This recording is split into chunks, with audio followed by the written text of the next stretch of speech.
Americans should be reassured that our election system is secure. It is one of the strongest in the world, and our election leaders from every political party and our law enforcement and intelligence officials have been reassuring America that there is no reason to be concerned about the integrity and security of our elections. The system is strong and it works.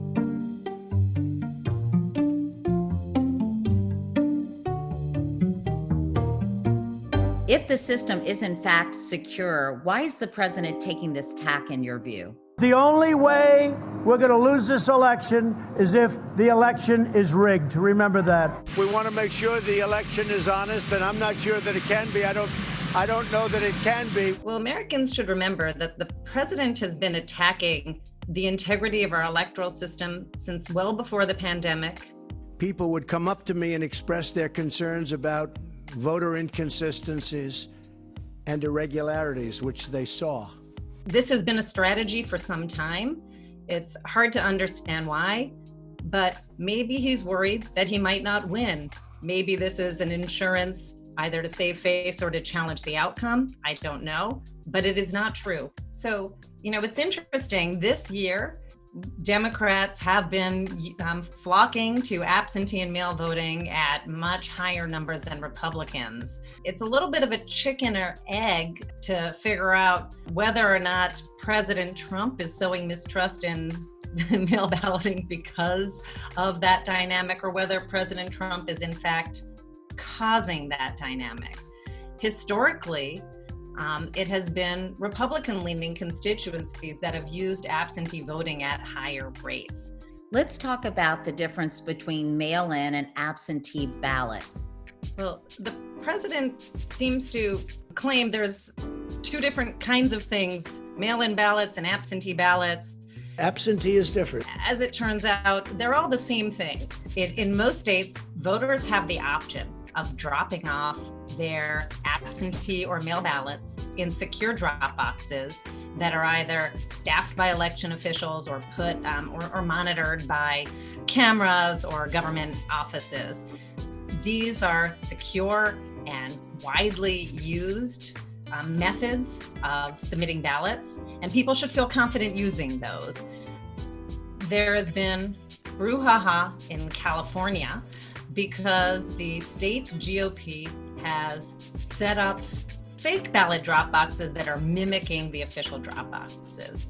And people can look up on their state and local election official sites where there are official ballot drop box locations and use those and feel confident that they are in fact correct ballot drop boxes.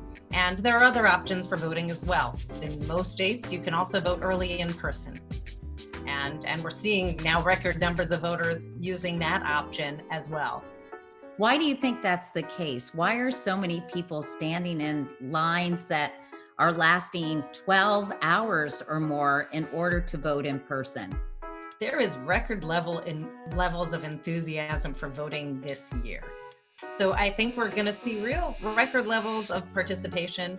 I think this has also been an unusual election in that the election system itself has been the subject of the election campaigns. And so voters are much more acutely aware of attacks on the integrity of the election and of efforts to make it harder to vote than they ordinarily are. And that is increasing people's motivation to vote in many places as well. According to the Brennan Center, communities of color historically face longer lines. Black voters wait 45% longer for in-person voting. Latino voters wait 46% longer. Why is that the case, and why can't that get fixed? So there are lots of reasons for this. One of the reasons is that we do not allocate enough resources to the polling places and jurisdictions that are serving voters of color. Another reason is that we have seen an increase in obstacles to voting over the last decade. There's been a wave of laws across the country that make it harder for people to vote that have disproportionately burdened voters of color. whether they be very strict voter ID laws to barriers to voter registration. And those problems then show up at the polls, and you can see them in longer lines as people are filling out provisional ballots or addressing problems on election day. Are you confident that they'll have the personnel required to ensure that every vote is counted? There have undoubtedly been a lot of stress on election administrators this year. And that stress has been compounded by the fact that they have not gotten the assistance they need from the federal government, to the financial assistance to make the changes necessary to hold a safe election during the pandemic. And so they've had to rely on their own ingenuity, in some cases private philanthropy, and their own more limited budgets to make these changes. So I am very confident that our nation's election administrators, our state and local election officials are working very hard to ensure that every ballot cast by an eligible voter is counted, and they are working hard to staff up to ensure that they have the staffing to do so in a timely manner. There have been some significant staffing shortages and challenges, and they also have some budget shortages and challenges. So they do need some help. And if any of your listeners can actually volunteer safely to work as an election worker or a poll worker, I urge you to do so. This is an all hands on deck situation.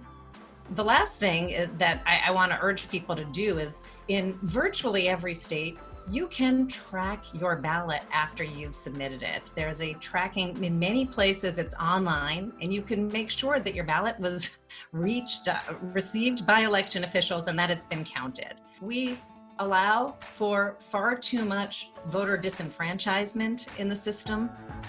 There are rules and barriers to voting in states and localities across the country where that really shouldn't be in place and that aren't fair. But that doesn't mean the election is rigged. That doesn't mean that there is anybody who's stealing the election. It does mean that we do need to shore up our voting rights. And we should remember this after the election when there's a chance to fix it for future elections.